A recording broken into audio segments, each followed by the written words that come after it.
I'm going to record over this. Okay.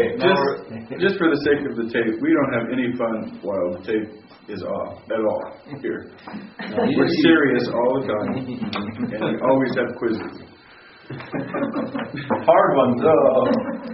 It's Dr. Hoover. All right, so we are on page 127 of Arnold and Troy.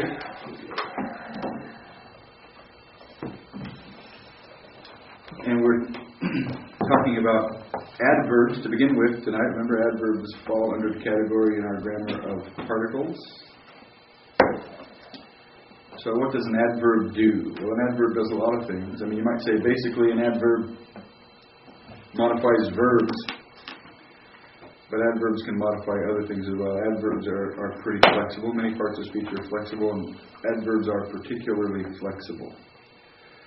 So we basically have a list of adverbs, and what I recommend is that you get a basic one or two maybe word definition for adverbs typically, for most of your words. And if you're going through the context, and that one of those words that you memorize or that you know works, then you're good to go. If it seems clumsy in the context, then you can look it up in a lexicon and see what the other options are, or you can look it up in here and see what the other options are, because you have a use of it that probably is outside of those, 2 or 3 word definitions that you've given. And, we're glad that when we learn vocabulary, we don't have to learn 15 definitions for a word. But if it gets outside that, you might have to look it up. So if you come across, as you do in Hebrew every now and then, don't you? You come across a word, whether it's an adverb or not, where you think, okay, this isn't making too much sense. In the way I'm understanding each of these words. I mean, maybe you know the feeling of knowing the meaning of every word in a sentence, and you can't tell what the sentence means. So, you look them up and you find alternate, like reading the syntax itself. Yeah, but it's more embarrassing when it's in English.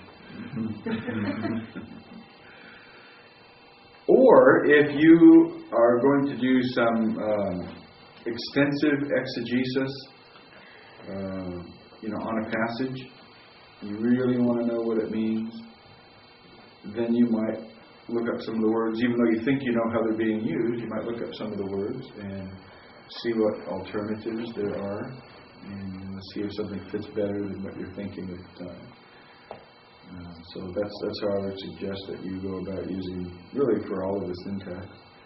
Hopefully you have times where you're looking at 1 or 2 verses, or a psalm, or a handful of verses where you say, I really want to see what this means. I really want to read this very closely and do some detailed exegesis on it. So you can, you're not going to look up every word in 10 verses, but you might look up a couple of words that you think but look up a couple of keywords in each verse, or if you're doing 1 or 2 verses, then, or if it's a problem passage or something like that, then you look up the words and you find out what's going on. Or if there's a problem phrase, you might look up 2 or 3 words in a phrase.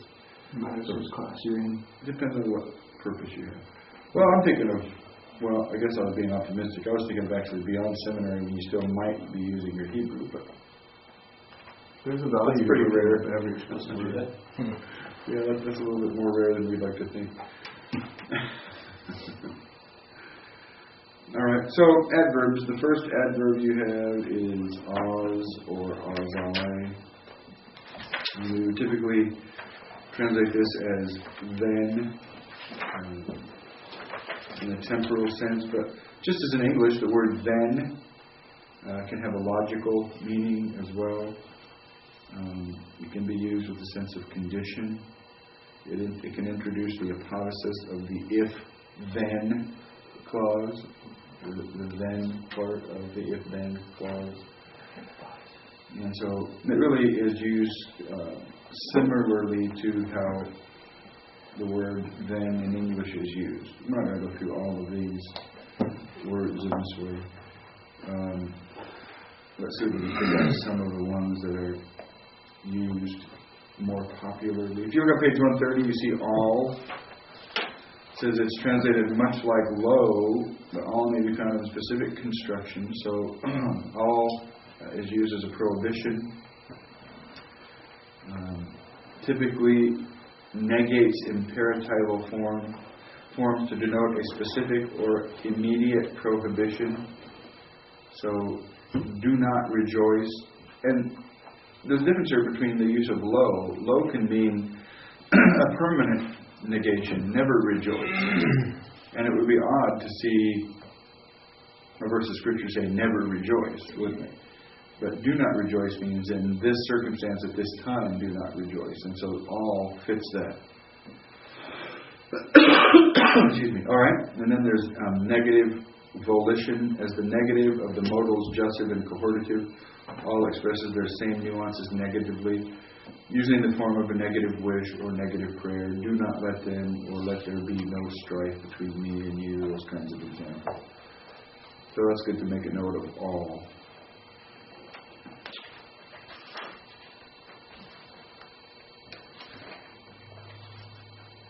We've seen yo mom.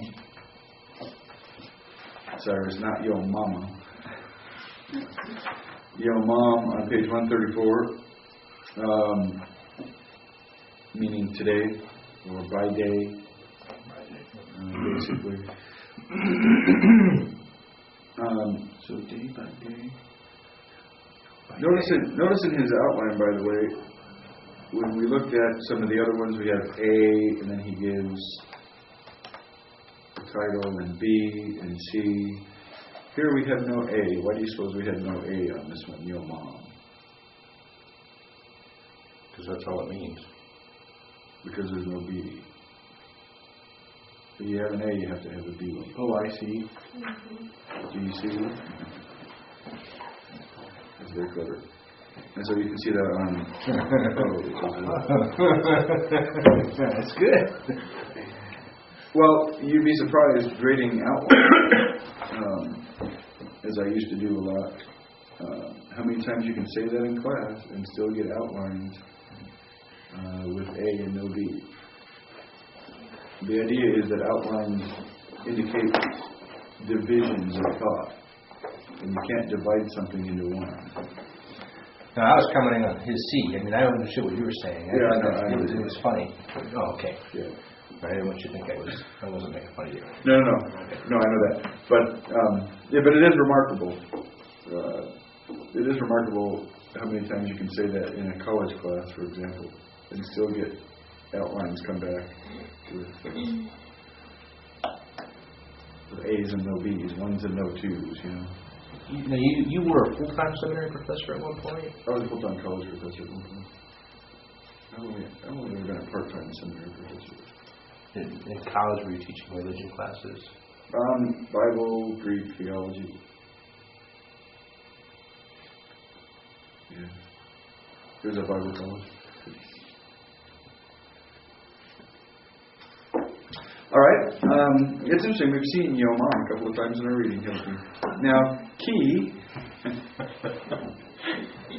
Just stop the camera. The trouble with the people that will eventually be watching this as recorded is they don't realize how late at night it gets, and it'll still be the same DVD in the year 2042. That's right. All right, that Dr. Stanley show. Long after we're all dead and gone. Yeah. But they'll still be saying your mom jokes. Just like Jay Vernon McGee. Well, it could be a little copy in class going, that voice sounds familiar. Oh, yeah.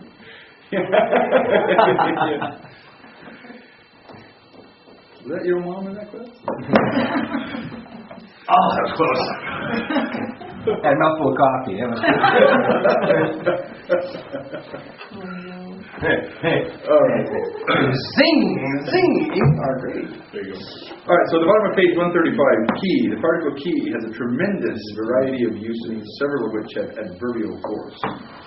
which are detailed under conjunction, so we'll look at key later on. Low, on page 137, negation. The primary use of this adverb is to negate verbal clauses. The particle functions to negate a verbal idea and an independent verbal clause. Pretty simple in that respect. The negative force of low, second paragraph, can also be used with command to denote a general or permanent prohibition. You shall not eat from it, from Genesis chapter 2. So you can see the contrast between all and the low in this situation. I'm assuming that you have read through this.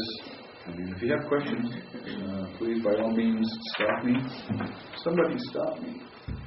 And we will discuss them. Page 143, conjunctions. There was a typo on page 141. Do we want to discuss that? Oh, yes, there is a typo. There's a typo on page 142 as well. Where's the typo on page 141? The Sentence. Third paragraph down. can also indication. A clarification. An indication of a clarification. Oh, can also indication a clarification. Oh, that's good. I like that. I think we should clarify that. Yeah, I have to mark that one. I think we should clarification it. That's cool. All right, what's the typo on page 142? Is that the he locale? The what? He locale? No, hey locale. Oh, hey. That's- Okay, that was. Hey locale. That's just a foreign language, is what it's. Okay, I thought maybe it was supposed to be the and they left the T off or something. No, it's got the local hey on it. Got it. No, that's not it.